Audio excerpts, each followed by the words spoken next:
You know, I've spent the better part of 6 decades traveling this world. I've stood alone in the Sahara at midnight, walked empty streets in Tokyo at dawn, sat in silence in Icelandic fjords where the only sound was my own breathing. And yet, the loneliest I've ever been was in a crowded cafe in Paris, surrounded by hundreds of people. Strange, isn't it?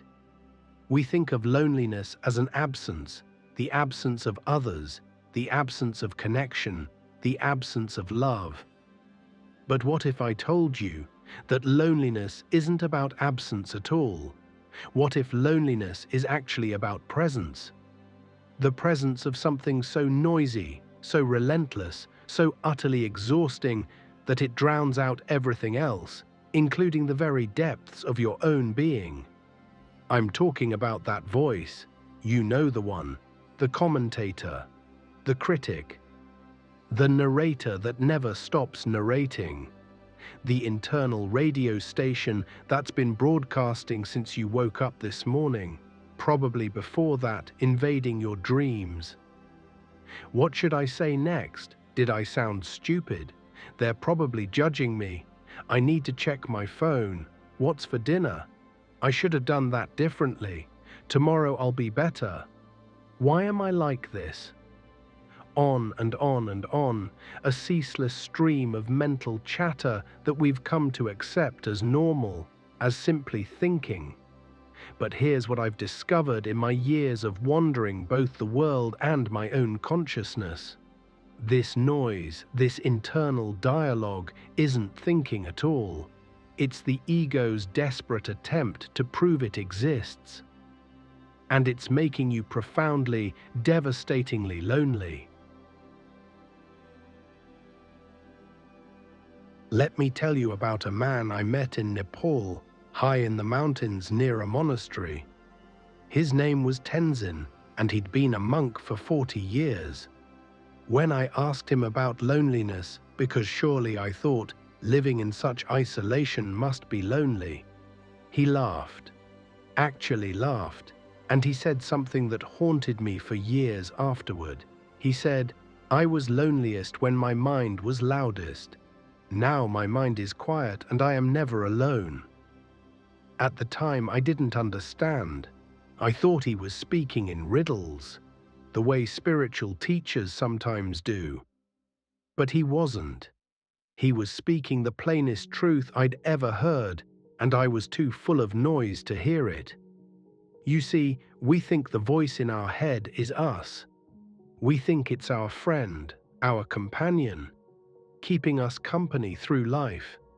At least I have my thoughts, we say. But that voice, that internal commentator, isn't your friend. It's a prison guard, pacing endlessly, making sure you never escape into the vast freedom of your own depth. Think about it. When was the last time that voice said something truly original? Something that surprised you? When was the last time it offered you peace? No, it's the same loops, the same worries, the same judgments, the same stories about who you are and who you should be. It's a broken record, and you've been listening to it so long, you've forgotten there's an off switch. And here's the cruel irony. We turn up the volume on this internal noise precisely when we feel most lonely.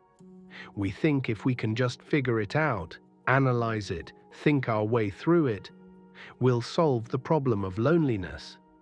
So we think harder, we ruminate, we replay conversations, we imagine future scenarios. We create elaborate narratives about why we're alone and what it means about us.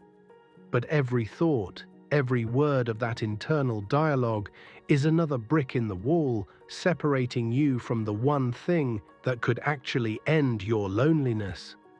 The profound, infinite silence that lies beneath all that noise. The silence that is your true nature.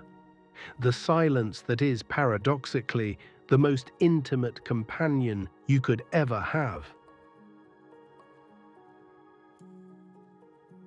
Now you might be wondering, If this internal dialogue is so problematic, why do we do it? Why does the mind create this constant chatter? The answer is both simple and profound. Fear. The ego, that sense of being a separate self cut off from everything else, is terrified of dissolution. It's terrified that if the thinking stops, it will cease to exist. And it's right. The ego is nothing but thought. It's a story we tell ourselves about ourselves, and stories require words, require constant narration. I remember sitting in a meditation retreat in Burma years ago, 7 days of silence. And on the third day, something terrifying happened. The chatter began to slow down. Gaps appeared between thoughts. And in those gaps, I felt nothing. Not nothing in a bad way, but nothing in the sense of no thing. No solid self. No Adrian. Just awareness. Just presence. Just being. And the ego panicked. Immediately it flooded my mind with thoughts. This is dangerous. You're losing yourself. Think about something, anything. Remember who you are. It was like watching someone thrash in water, not realizing they're already floating. This is what's happening in your head right now, in this moment. The ego is maintaining its existence through constant self-reference. I think, therefore I am, Descartes said, but it's more accurate to say, I think, therefore I think I am. The thinking creates the illusion of a separate self, and that separate self feels lonely because separation is loneliness. Let me break down the architecture of this inner noise, because once you see the structure, it begins to lose its power. First, there's the commentator. I'm listening to Adrian. This is interesting. Or is it? I should be doing something else, but I'll keep watching. Then there's the judge. Am I doing this right? Am I understanding correctly? I'm probably not spiritual enough to get this. There's the planner. After this, I need to do that thing. And tomorrow, I should really start that other thing. The reminiscer. This reminds me of that time when... The worrier. But what if this happens? What about that problem? And underneath all of them, the constant hum of self-concern. What about me? How does this affect me? What does this mean for me? All of these voices, all of this noise, creates a kind of psychological claustrophobia. You're trapped in a small room with a crowd of chattering versions of yourself, and you call this loneliness. And you are lonely, not because you're alone, but because you're never alone with yourself. You're always with these voices, these thoughts, this noise.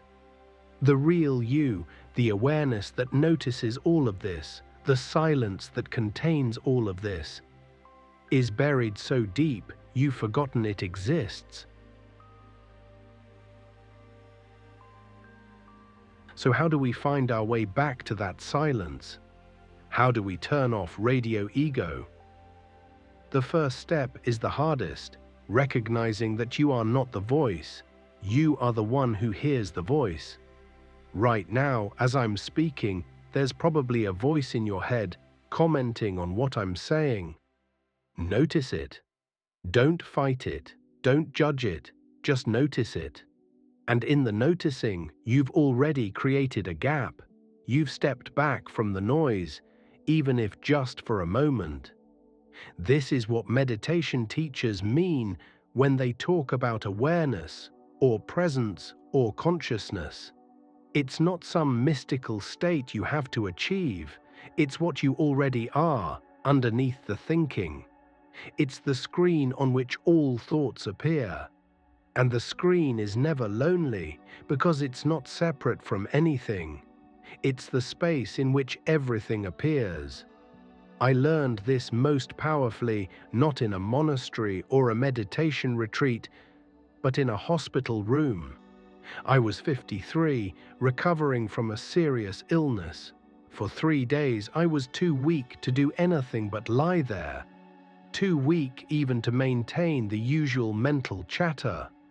The voice grew quiet, not through effort, but through sheer exhaustion. And in that quietness, something extraordinary happened. The loneliness I'd been feeling, the loneliness that had driven me to travel the world, to constantly seek new experiences, new people, new distractions, simply evaporated. Not because anyone came to visit, not because I suddenly felt connected to others, but because I discovered I was already connected to everything.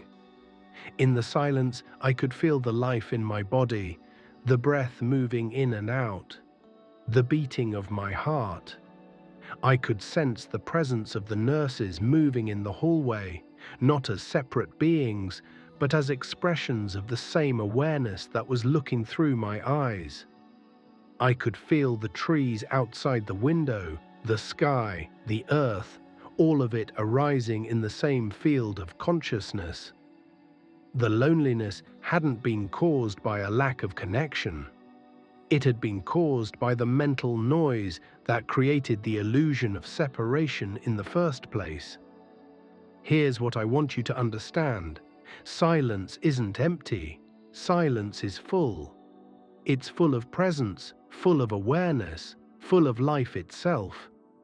When you drop into that silence, even for a moment, you discover that you're not an isolated fragment of consciousness trapped in a body, separate from everything else. You're the whole thing. You're the awareness in which all of life appears. And how can you be lonely when you're everything? Now, I know what some of you are thinking. This sounds beautiful, Adrian, but how do I actually do this? How do I find this silence when my mind won't shut up? The beautiful thing is, you don't have to make the mind shut up. You just have to stop believing everything it says. You have to stop identifying with it. Let me give you something practical.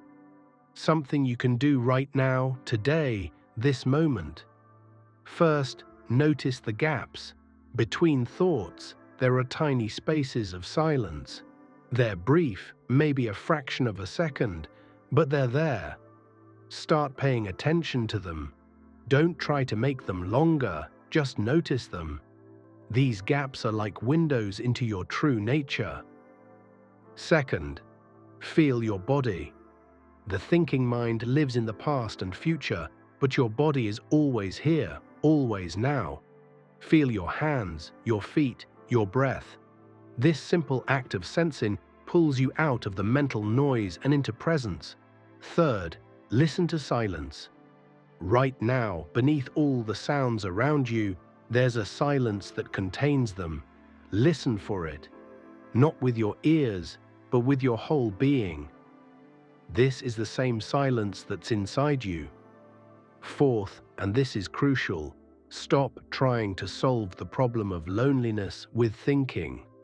The thinking mind will tell you that you're lonely because you don't have enough friends, or the right partner, or because there's something wrong with you.